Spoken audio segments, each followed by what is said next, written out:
Daj ti rukom pa će ovako klešan tegiš.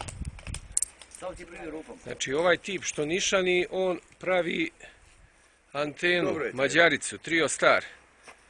A ovo je u njega Pašo, Peco. Pašo. Drug era. I to odmah na YouTube. Na YouTube ide. Ajde, nema slikanja, ovo sad snimam s kamerom, brate. Radite nešto, nemoj se namještate ko na svadbi.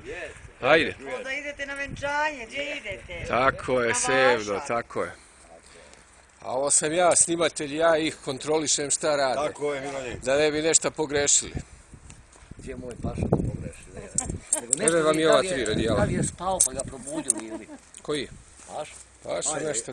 Kaže, Pa dugo mu zvonio telefon. kaže Pašo, javi se na 21. Kobr kod 21. Šlike Lebac. Ja sedim sa Sevdom, traži kako... Pa kaže, ima kodere, nema kodere, era u ulicama jer ja ne znam nju se pao Daje bez mede. Znaš kako ja kažem onome, uleti kod Ede daje bez mede. Kaže, Ej, to je mene prošli put sedao, Slobo, taj, tvoj gore. Evo ga, bato. To. Ajmo sad uvis. Ima ovdje druga šelna koja će poslije... Neka, to nećemo sad. Evo kako ispala. Ajdemo uvis. Može kaba, lado može kaba. Dobar. Dobar. Da vidimo šta kaže instrument u nas. Nekao da ništa nije uključen. Da vidimo šta kaže instrument. Čekaj ovako da se vidi. 1,5. Gdje je to dip? Malo da se... Ujebote, 1, 2.